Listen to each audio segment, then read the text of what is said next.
Here we go. Dave Davidson here with Mountain Bike Academy. Listen, stretching is not enough. If you're a mountain biker looking for more performance and you're interested in fitness, I will tell you right now, the single worst thing you can do is do some static stretching before you go out and ride and keep on working your day job 30, 40, 50 hours a week. Go out there once or twice a week and ride as much as you can. The reason why this doesn't work, and this is why I have to get on this and I have to share this with you, is because I talk to a lot of riders. Here's the thing, not everyone signs up for working with us, and I hear the same thing from everyone. And I want to share this for free for everyone right now.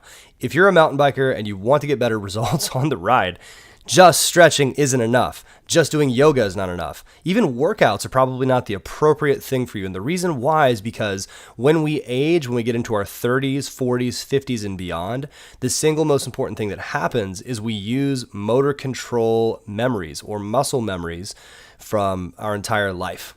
And we use those in everything. All right, it's not that hard to believe. We just have habits. The good thing about a habit, this is according to Tony Robbins, good thing about a habit is that you don't have to think about it. The bad thing is that it's hard to change.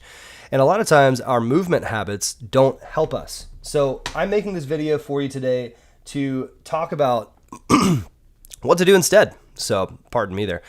Let's take a look at, this is my model for the Mountain Bike Academy. And what I wanted to point out very simply is that if you just think that it's about balance, coordination, flexibility, and or explosion, these things are good. However, we have to look deeper at why the body works and how to get fit for mountain biking. Okay, so the reason why you're probably stuck in your riding right now is not because you don't practice enough. That can't help. It's not because you aren't as strong as you need to be, and it's probably not because you're not flexible. A lot of times what it comes down to, if you take a look here in the center, we have this term called functional movement. Okay, functional movement is based on, in other words, is built on three other fundamentals. Those three fundamentals aren't even the whole picture. So we still have functional strength, we have mobility, we have raw strength.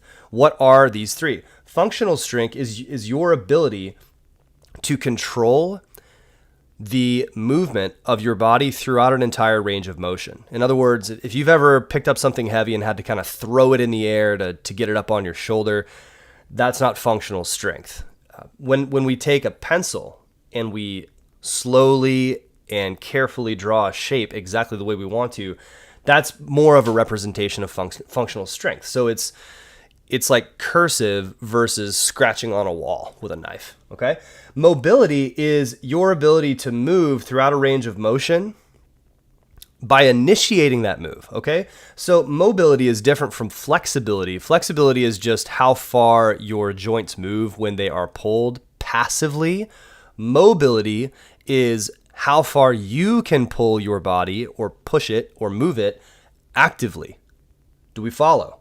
Is this helpful? Number 3 is raw strength. Raw strength is how much force can we output using our muscles, okay?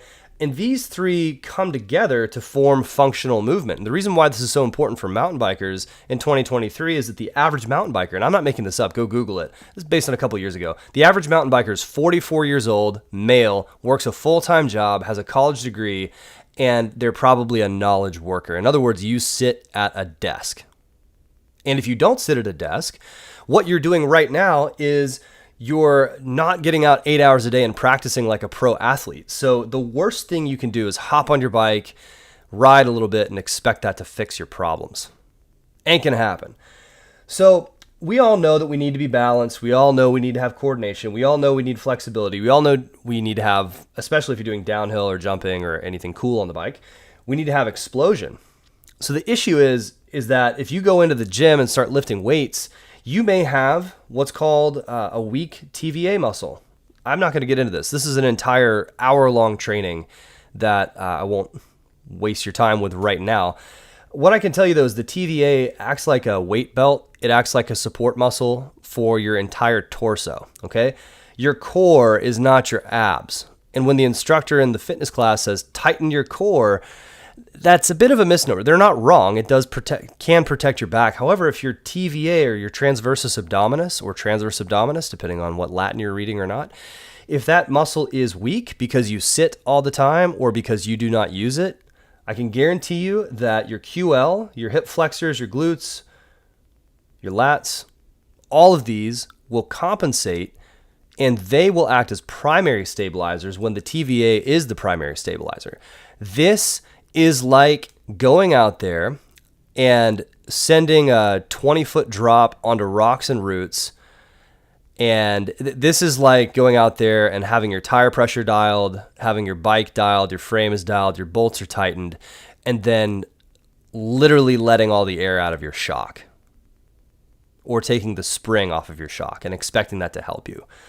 Everything else in the bike takes the force, when really the shock should be the member of the bike taking that force and doing it. So why in the world would it be any different for your body? Now, obviously, we do help people with setting up their bike as well. That's a little bit more binary. You can put more air in a shock immediately. However, if you have a weak transversus abdominis, you got to build that sucker back, or else you're in trouble. Now, here's the thing. So many riders, when they're 30, 40, and 50, they go out there and they think, okay, I'll just hop back on the bike. I'll practice a little bit. And they have no warm-up sequence. They have no practice. They have no knowledge of what anything that I'm showing you right now is. And here's the issue with that, is that unless you are... which is ironic because I have people with master's degrees in functional science and exercise working with us. It's like, unless you are one of those people, I can guarantee you that if you have any weaknesses or imbalances, it will show up in your riding. And so now, obviously, the fun stuff is getting out there and cornering, dropping, shredding the gnar, floating over the rock garden, doing the jumps.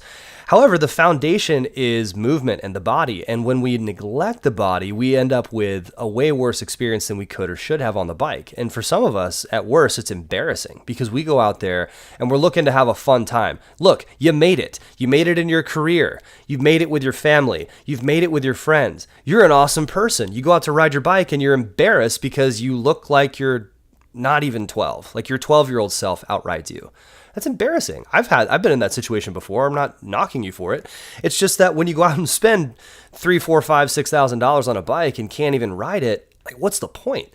And so, can you see why it's so important to invest in your body and your health, not just so that you can go out there and be proud of yourself as a rider? More importantly, though, you do it the right way so that 10 to 15 years from now, when you're 50 and 60, you're still going out there and whipping the little, the cocky little 25-year-old who thinks they're all that. The reason why this is so important, and functional movement, functional strength, mobility, raw strength, and really paying attention to each and every one of these is so important, is that if we go out there and try to wing it and piece it together, you're going to be relying on your bike and you're the passenger. That's not fun. We all signed up to ride mountain bikes to feel like we're flying a fighter jet. Not so that we can go, oh man, that was scary. I got to go home because my wife's going to be mad if I break my wrist. Like, we signed up for more than that as mountain bikers. So that's the point of today. Again, it's not enough to just stretch. What we need to do is we need to build functional movement. We need to build functional movement patterns. We need to be out there working on the body. If you need help with this, obviously we can help. At very least, let's say that you're in a spot where maybe you can't invest in a program. Maybe you can only do so much. What I would do, check out on the YouTube channel. There's some warm-up moves you can do that get you cycling through an entire range of motion. If I could tell you one thing that would be the most helpful thing to do right now, it's go out there and instead of doing static stretching before a ride, do dynamic movement through a ride. In other words, and again, you don't even have to be an expert at this in order to get started with this. Start with what you got and go out there and before the ride or on the day before the ride, move throughout your entire range of motion with your whole body.